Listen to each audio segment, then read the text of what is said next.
Every one of us has a life story shaped by experiences, beliefs, and the decisions we've made. But what many people don't realize is that your story isn't set in stone. You have the power to rewrite it at any point you choose. If you're feeling stuck in a narrative that doesn't reflect who you truly are or your true potential, you can take the time and take control back of that story and rewrite your life story. And that's what we're going to be tackling today. We're going to be talking about how stories are imprinted on us, where our belief of that story came from. And then I'm going to be asking you some really tough questions so that you can change that story. This is a thinking session. I'm going to make you think about your story, whether it's true or not, and how we can rewrite that story. Our story comes from some kind of experience that we've had. That could be we lived through an actual trauma. It could be an experience we had in the family, in the household, being raised. Typically, our experiences or our beliefs come from the age of 5 to like 13, 14, maybe as high as 20. But typically, our belief, our story, has been imprinted on us sometime between 5 and 13. And I want to say something right here, right now. If you're a person out there that actually did have a trauma, right? A sexual abuse, sexual assault, you went through a divorce as a kid, something physically happened to you. It's not your fault. It's not your fault. It's not your fault.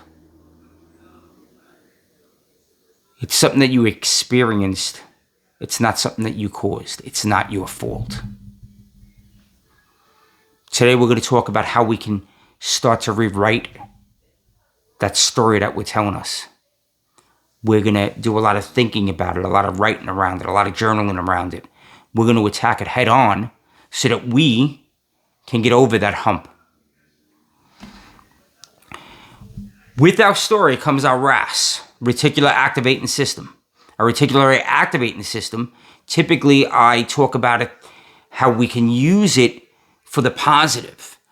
But our RAS doesn't care what seed we planted, what story we're telling ourselves. Our RAS goes out and finds reasons that story is true.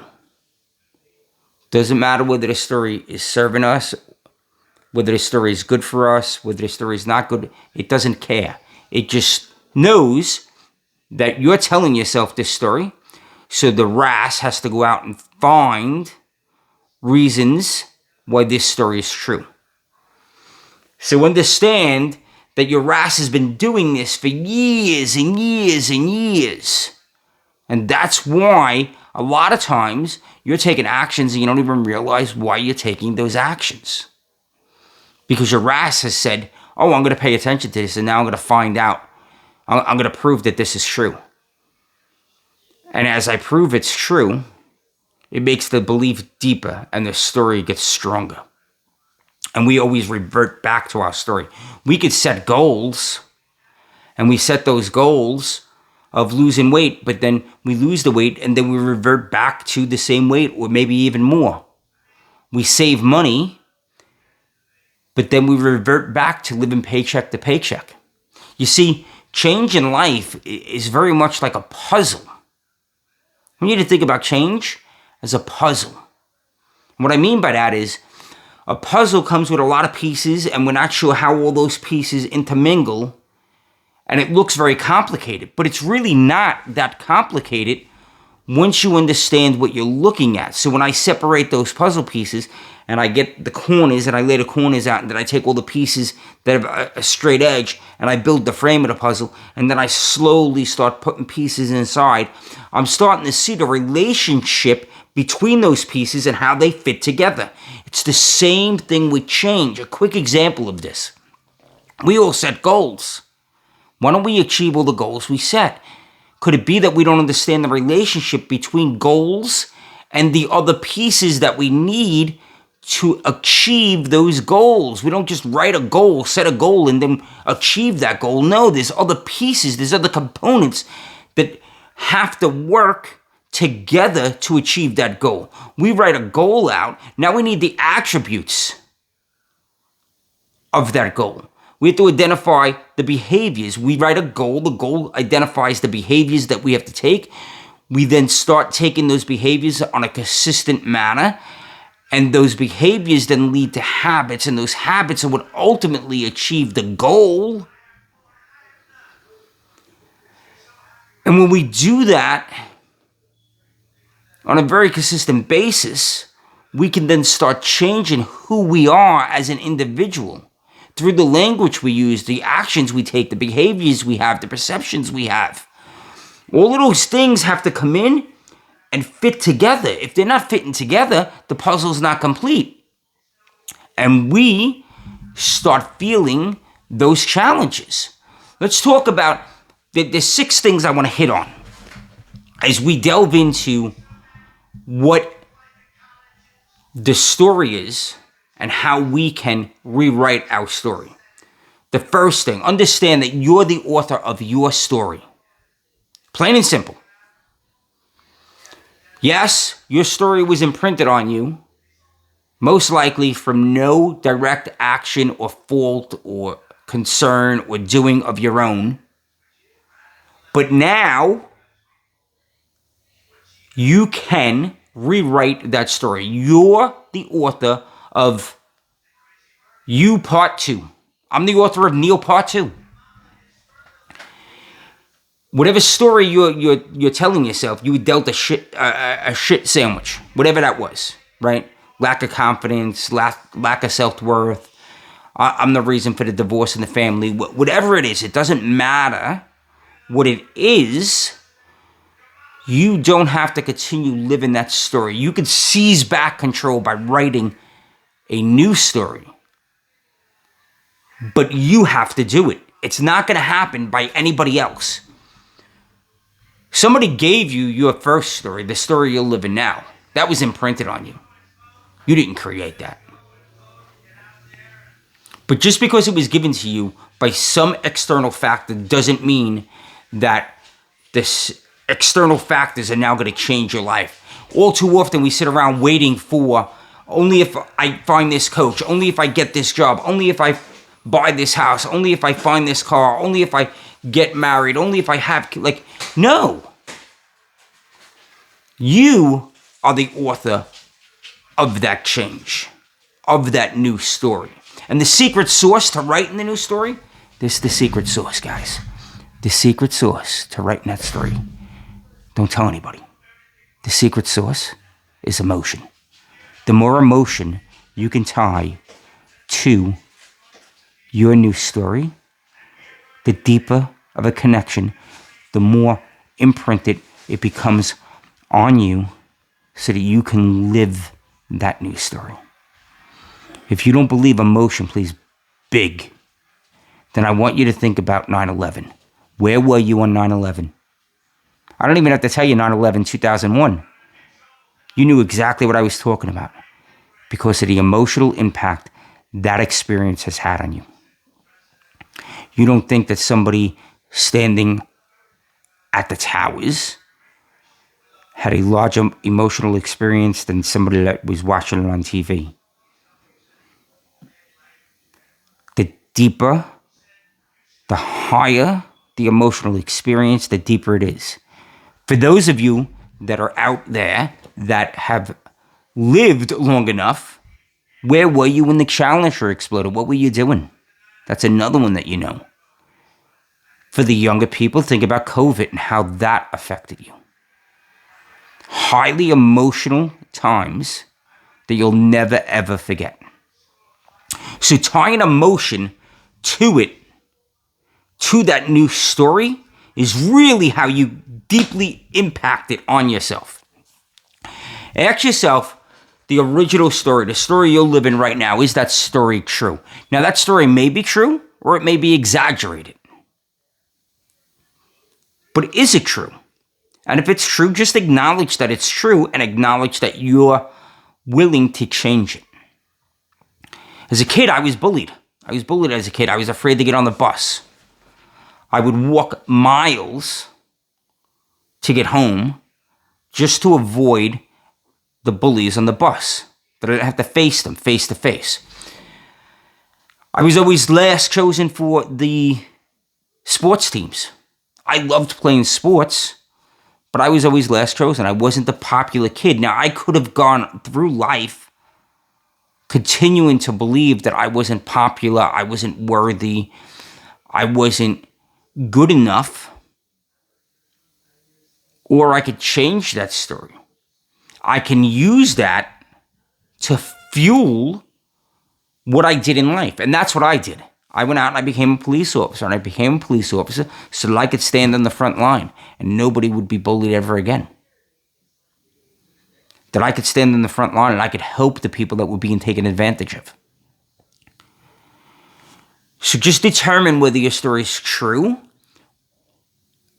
or exaggerated. Because if it's exaggerated, it's kind of like Amelia Earhart says, fears are just paper tigers. And we can burn the paper tigers. How old's your story? Are you living a story? Are you 30, 40 years old and you're living a story that was imprinted on you at the age of 8? Now, I'm not saying that your story is, we should push your story down. You just acknowledge that story. But you think about, okay, if this story is really old, I went through the grief part of that story, the experience. Now let's move forward. Let's write you part 2. Next thing I want to talk about, and this is the kicker, this is how we start actually making the change. Is that story that you're telling yourself presently, is that story serving you? Is it a story that's uplifting you? Is it a story that's allowing you to grow? Here's a really harsh truth. Because if I'm not upfront with you, you're never going to change. If I blow smoke, you're going to stay the same as you are. And that's not the purpose of me being here. The purpose of me being here is to give you love and to help you break out of the bubble that you're in right now, that you're trapped in, to jump off the hamster wheel. Whatever analogy you want to use. But if you're living in the victim's mindset, the victim never wins. You're going to go down and down and down. You were dealt that shit sandwich we talked about earlier, and you're wearing that as a badge of honor. Like, look at me, it's a badge of honor. And you're living in expecting entitlements. You're expecting that external force, the government, to come in and save you. Be the miracle. Be the miracle for yourself. That's what be the miracle means. It means when you're expecting something, you're the only person that you can rely on. You're the only person that's going to save yourself. The government's not going to do it. Entitlements don't work. Exterior forces are just mere band-aids. Go out there and do it yourself. You can do it. You have the power. That's why we're here. You know you can do it. And I know you can do it because you're watching this. If you weren't seeking out the help right now in watching this video, you can do it. You have the power. You're actually taking the first step and you're seeking help. And those that seek help, those that are willing to grow, those that are willing to put the work in, will receive that love, that compassion. It'll all be bestowed upon you because you're out there seeking betterment. The next thing, maybe your story is serving you, or it did serve you in the past, right? Maybe it has opened doors for you. Maybe you've made millions of dollars. Maybe you've become content. Maybe you've done good things. But is it still serving you? Because if it's not still serving you, you have to rewrite it. And in rewriting it, what will your new story be? You get to rewrite your story. So go grab a pen, literally grab a pen and some paper, and rewrite your story. Start thinking about what you overcame. I overcame this. I created this. I made this. I did this. In your mess is your message. In creating part 2 of yourself, you can create that part, I am a confident person, or you can create that part of, I'm a confident person and I'm going to help people that aren't confident become confident. Through your experience, you can help others through what you are going through or already went through. I do this so that I can help just one person. If I help just one person, that's a great ripple effect that I've had.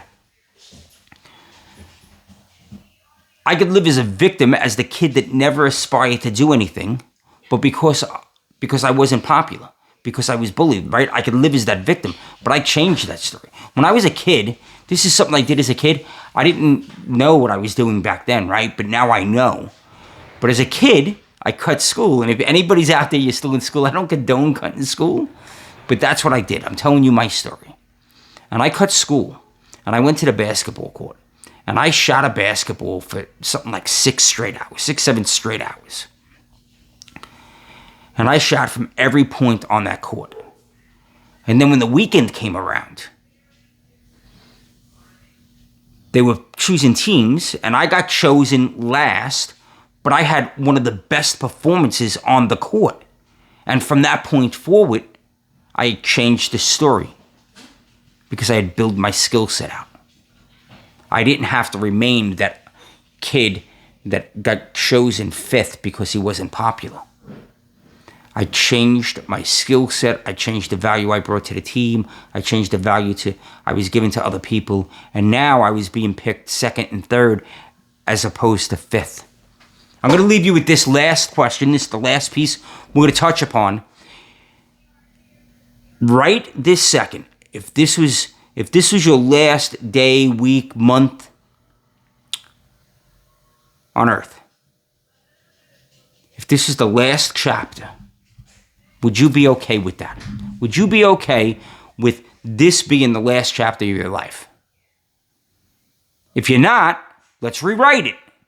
Because we never know when that last chapter is coming, do we? I had a buddy of mine, 34 years old, back in the police department. He played on the PBA, that's the union, the police department's football team. He played on the football team. He was a star player. Wide receiver on the football team, 34 years old. I saw him at roll call. 5 hours later, he was dead from a brain aneurysm. He just stroked out. 34 years old. In PD and in the fire department, I saw a lot of lives end way too soon. Gunshot victims, stabbing victims, robbery victims, car accidents, fires. You go to bed at 9 o'clock at night, you don't think you're going to wake up 3 o'clock in the morning with your house on fire. Nobody ever does that. We don't wake up and say, oh, today is going to be my last day. We don't wish for that. But the cold hard truth is, it can happen at any point in time. And if it did, are you okay with that being the last chapter in your book called life? If you're not, then let's make a change. You can make a change. You can have an impact. That's why you're sitting here right now. You can have an impact. You have that ability. Guys, around here, we live up here in the numerator, not down in the denominator. Go out there today and be unstoppable and absolutely crush your day. Hope I inspire you just a little bit. You can make the change. Have a very blessed day.